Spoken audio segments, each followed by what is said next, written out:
There is no doubt that we have all heard, read, and even watched several films that dealt with the story of the American Indian people, but it is always interesting that we have seen in American films about them that they were evil people, and they were brutally dealing with American expatriates, but it is not the truth. So what is the truth of the red people?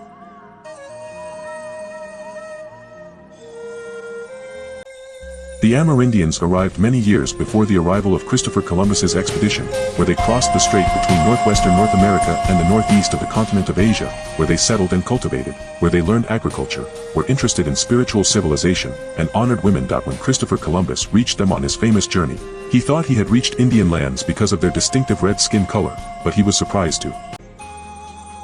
find him on new lands. Columbus came loaded with ideas of wars, full of ideas of control, conquest and leadership, in addition to the existence of a people cut off from the world, far from his ideas and intellectual aspirations, and very peaceful. Of course, the idea of seizing those lands was very motivating and powerful, especially since the European colonizer has no ideas about peace or coexistence with the other. His basic rule is, only me.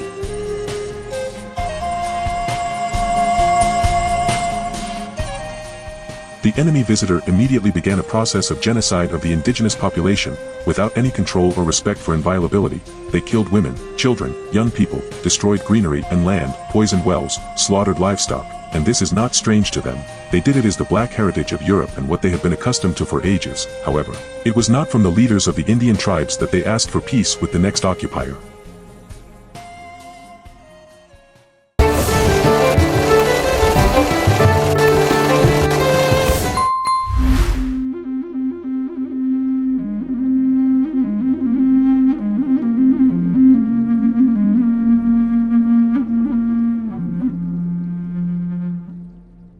Although they had nothing to defend themselves and their relatives, they had no other way, but the aggressor refused to deal with devious ways, so the aggressor leaders accepted peace with the Indians, but they were driven by intrigues, so they convinced them that they would provide them with blankets to protect them, as a symbol of their acceptance of the peaceful treaty.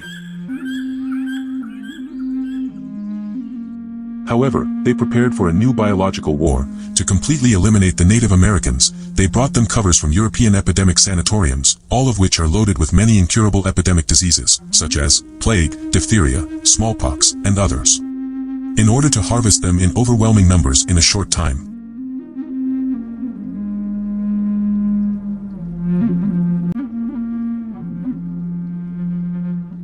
Indeed, these brutal methods led to the extermination of 80% of the Native American Indians, but the brutal crimes against them did not stop just that far. Military leaders offered military personnel financial rewards in exchange for the number of heads they brought from the Native Americans. A man's head was worth 100 pounds sterling, while a woman's or a child's head was worth 50 pounds sterling, which turned the military into moving monsters, so they cut off the heads and shed more blood. Then the matter developed by doubling the financial rewards in exchange for the skinning of the Indians, so they were scalped in scenes and major parties, attended by people and leaders, and the most famous heroes of America now are those who killed many Indians and skinned them brutally and cruelly, one of them named Lewis Wetzel, whose victims reached 1,200 Indians a month. While Andrew Jackson, whose photo appears on the $20 bill, scalped 16 Indian men, and even demanded that the skinning process be done slowly so that the audience would enjoy the show.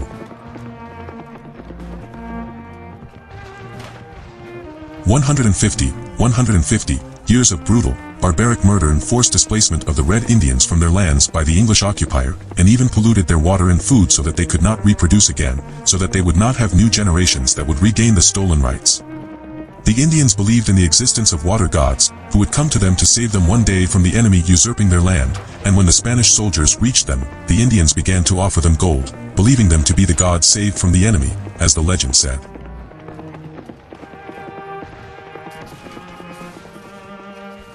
But the legend was false. The Spanish enemy was no less brutal than the English enemy. As soon as the Spaniards set foot on their land, they felt how weak the Indians were, so they harnessed them to construction crudely and for nothing, killed children, fed them to dogs, killed whole families and drowned them in water.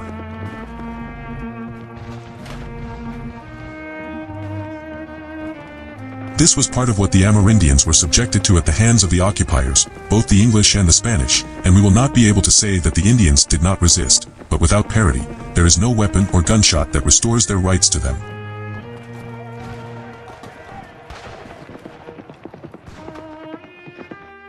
It is worth noting that very few Native Americans are currently living in North America, but in reserves allocated to them without providing the slightest means of human livelihood, as the leader of that tribe did not know how to read or write, so he signed a treaty with the European occupier to live in reserves allocated to them, in exchange for ceding their land and villages in which they lived before.